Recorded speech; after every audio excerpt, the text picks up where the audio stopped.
সবাইকে শুভ নববর্ষ। সবাই কেমন আছেন? আশা করি সবাই খুব ভালো আছেন। আমিও ভালো আছি। তো আজকে ভাবলাম যে একটা ব্লগ করি। তো সকাল থেকে আমি শুরু করেছি। সবার প্রথমে আমি পুজো দিয়ে নিয়েছি। যেহেতু পয়লা বৈশাখ, ভাবলাম যে তাড়াতাড়ি পুজোটা দিয়ে নিই। তারপরে এখানে আমি মাংসগুলোকে আগে থেকে ম্যারিনেট করে নিয়েছি। আর এখানে 5 রকমের সবজি কেটে নিয়েছি ভাজার জন্য। আর এখানে শুটকি মাছ নিয়েছি লতি দিয়ে রান্না করার জন্য। তো সবার প্রথমে আমি কড়াইতে দিয়ে দিচ্ছি তেল। এবার একে একে সবগুলো সবজি আমি ভেজে নেব।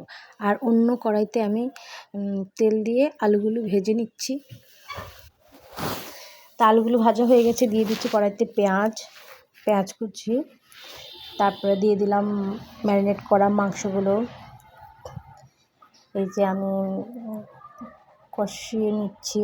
দেখুন কালারটা কি দারুণ এসেছে।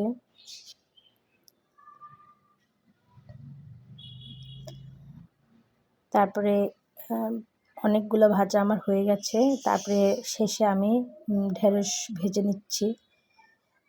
তারপরে ভাজির পর্ব শেষ। এবার আমি কড়াইতে দিয়েছি জিরে ফোড়ন দিয়ে আগে থেকে আমি শুটকি মাছ, লতি, রসুন, পেঁয়াজ কুচি, একটু জিরে বাটা দিয়ে লবণ হলুদ মরিচ দিয়ে মাখিয়ে তারপরে আমি রান্না করে নেব।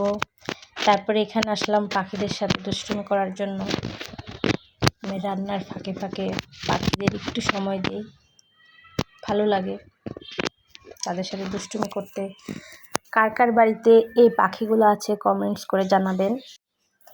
নতুন বছর যেন সবার ভালো যায়, সবাই যেন সুস্থভাবে আগামী দিনগুলো পার করতে পারে, এই কামনা করব।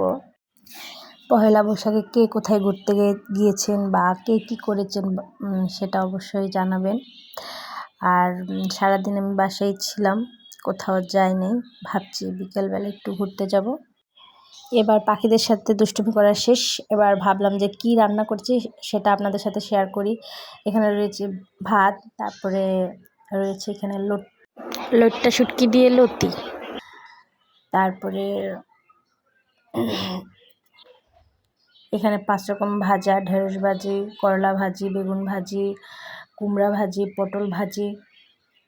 তারপরে এখানে রয়েছে চিকেন আলু দিয়ে। আমার ভিডিওটা যদি ভালো লেগে থাকে লাইক কমেন্ট শেয়ার দিয়ে দেবেন। আর এখানে রয়েছে শসা, টমেটো, তারপরে লেবু। তো এটাই ছিল আমার আজকে দুপুরের মেনু। আপনারা কে কী রান্না করেছেন কমেন্টসে অবশ্যই জানাবেন। আর শেষে নিয়েছি মিষ্টি। সবাইকে অনুরোধ করব আমার ভিডিওটা না টেনে পুরোপুরি দেখার জন্য।